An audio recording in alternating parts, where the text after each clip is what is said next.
مسیح یسوع کے بابرکت الجلالی نام میں سب کو سلام۔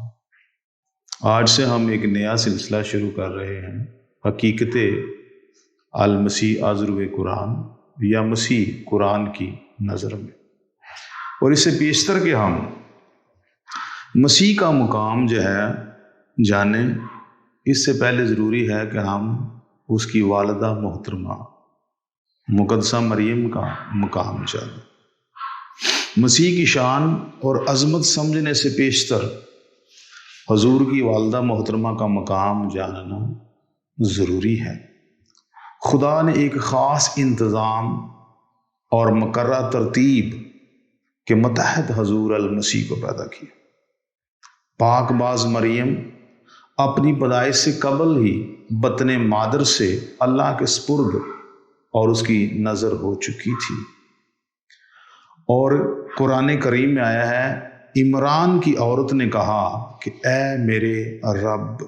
جو کچھ میرے پیٹ میں ہے خالص آزاد میں نے تیری نظر کیا، تو اسے میری طرف سے قبول کر۔ اس ورس کے مطابق حضرت عمران کی بیوی جو ہے وہ امید سے تھی، اور اس نے اس دوران اللہ سے التجا کی، گزارش کی، اور اسے کہا کہ اے اللہ، جو کچھ میرے بطن میں ہے وہ میں تیری نظر کرتی ہوں اور تیرے سپرد کرتی ہوں، تو اسے قبول فرما۔ اور پھر جب اس کی اولاد پیدا ہوئی تو یہ ایک بچی تھی، اور اس کا نام انہوں نے مریم رکھا۔ اور جب مریم کی پیدائش ہوئی تو اس کی ماں نے یعنی عمران کی بیوی نے اسے اللہ کی حفظ و امان میں دے دیا۔ نہ صرف مریم کو بلکہ اس کی اولاد کو بھی اس نے اللہ کے سپرد کیا، اور کہا کہ اس کو یعنی مریم کو اور اس کی اولاد کو یعنی مسیح کو شیطان مردود سے تیری پناہ میں دیتی ہوں۔ سورہ ال عمران اور اس کی 36ویں۔ اور نہ صرف عمران کی بیوی نے اپنی بچی اللہ کو سونپی اور اس کی حفاظت اور پناہ میں اسے رکھا، بلکہ اس کے رب نے اسے اچھی طرح قبول بھی کیا۔ سورہ ال عمران کی 37ویں آیت کہتی ہے، یعنی اللہ تعالیٰ نے شیطان مردود سے اس کی ذریت کی حفاظت کی۔ اب کیا مجال تھی کہ شیطان اس کے پاس پھٹک بھی جائے، کیونکہ مریم کو اس کی والدہ محترمہ نے جو ہے وہ اللہ کی پناہ میں دیا تھا، اللہ کے سپرد کیا تھا، اللہ کی حفاظت میں دیا تھا۔ یہی وجہ ہے کہ مریم اور اس کے بیٹے المسیح کو شیطان چھو نہیں سکا، اور وہ دونوں مس شیطان سے بالکل پاک رہے۔ شیطان انہیں نہیں چھو سکا۔ پھر مریم کی تعلیم و تربیت اور حفاظت اور نگہداشت پر زکریا جیسا صالح نبی مامور کیا گیا۔ اسے یعنی زکریا کو مریم کا کفیل بنایا گیا، اور جب وہ مریم کو دیکھنے کے لیے آتا جس نے اللہ کے گھر میں جو ہے وہ پرورش پائی تھی، اور جب زکریا اس کے پاس آتا تو وہ دیکھتا ہے کہ اس کے پاس کھانا رکھا ہوتا، اور وہ پوچھتا، اس نے سوال کیا، مریم تیرے پاس یہ کھانا کہاں سے آیا؟ تو اس نے کہا کہ اللہ کی طرف سے، یہ کھانا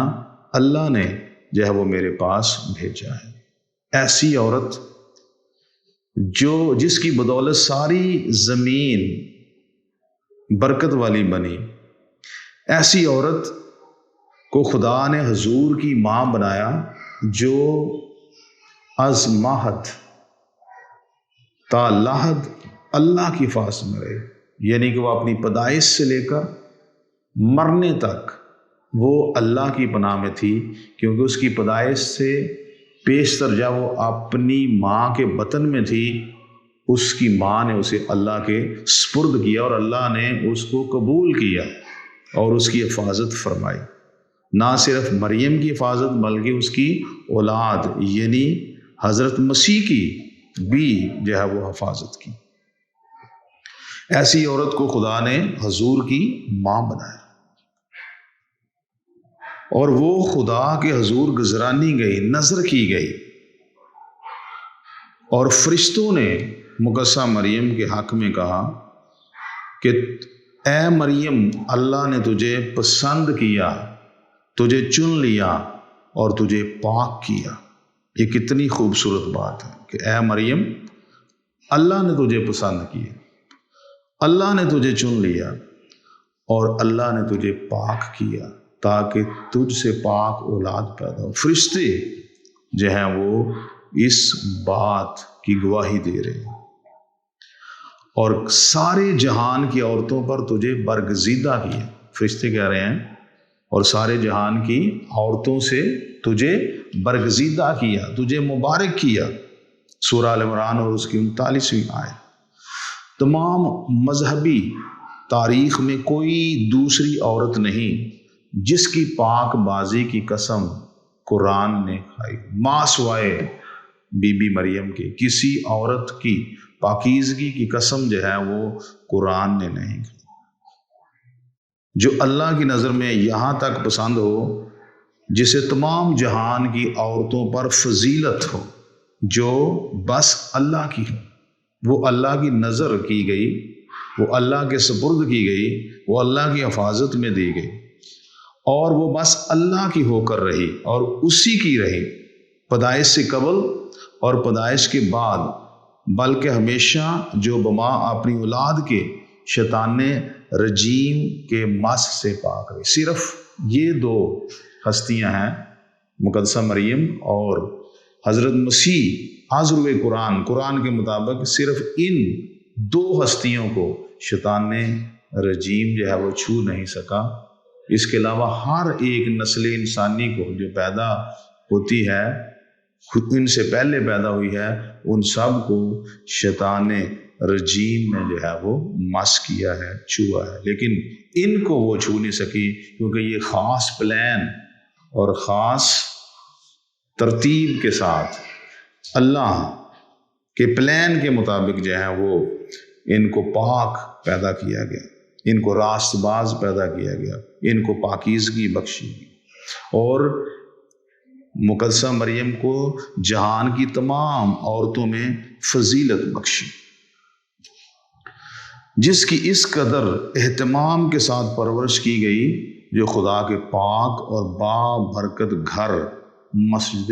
اقصیٰ میں بلوغت کو پہنچی، جس کی کفالت پر ایک صالح نبی معمور ہوا، جس نے اللہ کی طرف سے آنے والے رزق سے پرورش پائی، اور ملائک جس کی طرف پیغام وحی لاتے اور خدمت کرتے رہے، اور خدا نے جسے صدیقہ کا خطاب دیا۔ القرآن کے اندر سورہ مائدہ کی 75ویں آیت میں مقدسہ مریم کو صدیقہ کا خطاب دیا گیا، اور طائفہ نسوہ میں اس کی نظیر نہیں ملتی، بلکہ طبقہ ذکور بھی سب سے اعلیٰ، افضل اور برتر و بالا ہے۔ یہودیوں نے اس عفیفہ پر تہمت لگائی اور مریم پر بہتان عظیم لگایا۔ سورہ نساء 155 آیت کے اندر اس کا ذکر کیا گیا، اور قرآن کریم کہتا ہے ان پر خدا کی مار ہوئی، اور آج بھی ان مردود یہودیوں کے بعض ہم نوا اس پاک باز